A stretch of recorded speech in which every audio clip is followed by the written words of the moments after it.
بسم الله الرحمن الرحيم نحمده ونصلي ونسلم على رسوله الكريم اما بعد۔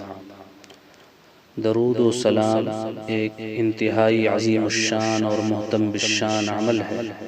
اللہ تبارک و تعالی نے قرآن کریم کے اندر حضرت نبی کریم صلی اللہ علیہ وسلم پر درود و سلام بھیجنے کا حکم ارشاد فرمایا ہے، اور خود جناب نبی کریم صلی اللہ علیہ وسلم نے احادیث مبارکہ میں درود شریف پڑھنے کی ترغیب ارشاد فرمائی ہے، اور اسی کے ساتھ ساتھ جو لوگ درود پڑھنے میں بخیلی اور کنجوسی کرتے ہیں ان کے حق میں وعید ارشاد فرمائی ہے۔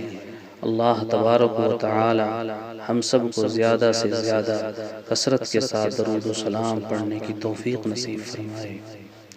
درود و سلام ایک ایسا وظیفہ ہے جن کے فوائد و منافع اور ثمرات و برکات بے شمار ہیں۔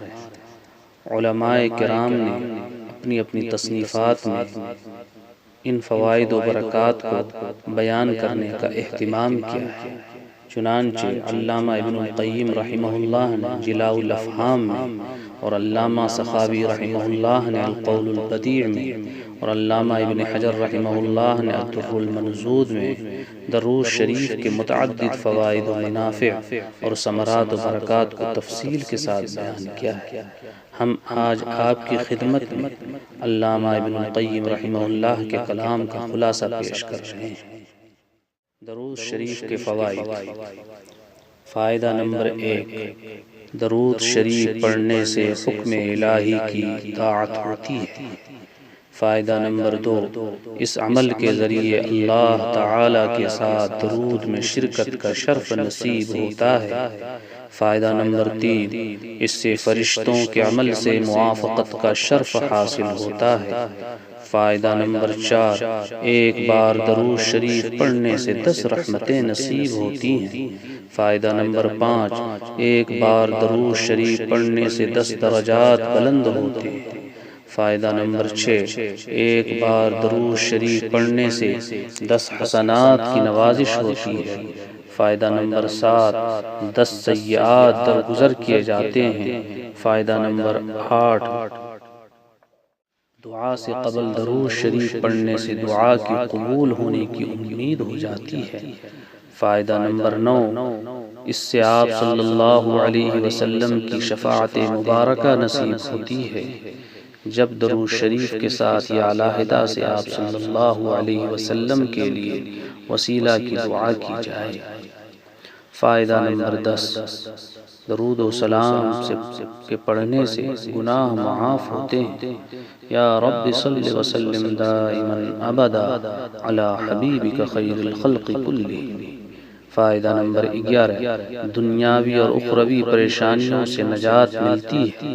فائدہ نمبر 12، روز قیامت آپ صلی اللہ علیہ وسلم کا قرب نصیب ہوگا۔ فائدہ نمبر 13، یہ صدقہ کے قائم مقام ہے۔ فائدہ نمبر 14، حاجات و ضروریات کے پورا ہونے کا وسیلہ ہے۔ فائدہ نمبر 15، ایسے شخص پر اللہ تعالی کی رحمتیں نازل ہوتی ہیں اور فرشتے ان کے حق میں دعا کرتے ہیں۔ فائدہ نمبر 16، اس سے طہارت و پاکیزگی نصیب ہوتی ہے۔ فائدہ نمبر 17، موت سے پہلے جنت کی بشارت نصیب ہوتی ہے۔ فائدہ نمبر 18، قیامت کے دن کی ہولناکیوں سے نجات کا ذریعہ ہے۔ فائدہ نمبر 19، بارگاہ رسالت سے جوابی سلام سے مشرف ہونے کا ذریعہ ہے۔ فائدہ نمبر 20، اس سے بھولی ہوئی چیز یاد آ جاتی ہے۔ یا رب صلی وسلم دائما ابدا علی حبیبک خیر الخلق کلہم۔ فائدہ نمبر 21، مجلس کے خوشبودار ہونے کا وسیلہ اور اہل مجلس قیامت کے دن حسرت و افسوس نہ کرنے کا ذریعہ ہے۔ فائدہ نمبر 22، فقر و تنگ دستی سے نجات ملتی ہے۔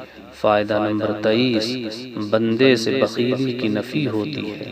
فائدہ نمبر 24، ذلت کی بددعا سے نجات پانے کا وسیلہ اور ذریعہ ہے۔ فائدہ نمبر 25، ایسا شخص جنت کا راستہ نہیں بھولے گا۔ فائدہ نمبر 26 مجلس کی بدبو سے نجات ملتی ہے۔ فائدہ نمبر 27 اس سے کلام کی تکمیل ہوتی ہے۔ فائدہ نمبر 28 اس سے پل صراط پر بندے کے نور میں اضافہ ہوگا۔ فائدہ نمبر 29 اس سے طبیعت کی سختی اور بدخلقی سے نجات ملتی ہے۔ فائدہ نمبر 30 آسمان اور زمین والوں میں ذکر خیر ہونے کا ذریعہ ہے۔ فائدہ نمبر 31 ذات، عمل، عمر وغیرہ میں برکت کا وسیلہ ہے۔ فائدہ نمبر 32 رحمت الہی کے حصول کا وسیلہ ہے۔ فائدہ نمبر 33 اس سے نبی کریم صلی اللہ علیہ وسلم کے ساتھ محبت میں اضافہ اور اس میں دوام و استمرار نصیب ہوتا ہے۔ فائدہ نمبر 34 ایسے شخص سے نبی کریم صلی اللہ علیہ وسلم محبت فرماتے ہیں۔ فائدہ نمبر 35 بندے کی ہدایت اور دل کے زندہ رہنے کا وسیلہ ہے۔ فائدہ نمبر 36 بارگاہ نبوی صلی اللہ علیہ وسلم میں درود خواں کا تذکرہ ہوتا ہے۔ فائدہ نمبر 37 اس سے حقوق نبوی صلی اللہ علیہ وسلم کی ادائیگی ہوتی ہے، اگرچہ معمولی ہی کیوں نہ ہو۔ فائدہ نمبر 38 یہ اللہ تعالیٰ کے ذکر، شکر اور انعام کی معرفت پر مشتمل ہے۔ فائدہ نمبر 39 یہ ایثار پر مشتمل ہے کہ بندہ اپنی ضروریات کے بجائے اللہ تعالیٰ سے اس کے محبوب کے لیے دعا کر رہا ہے۔ فائدہ نمبر 40 اس کی بدولت عشاق کو حضور پرنور صلی اللہ علیہ وسلم کی دولت زیارت میسر ہوتی ہے۔ یا رب صل وسلم دائما ابدا علی حبیبک خیر الخلق کلہم۔ یا رب صل وسلم دائما ابدا علی حبیبک خیر الخلق کلہم۔ یا رب صل وسلم دائما ابدا علی حبیبک خیر الخلق کلہم۔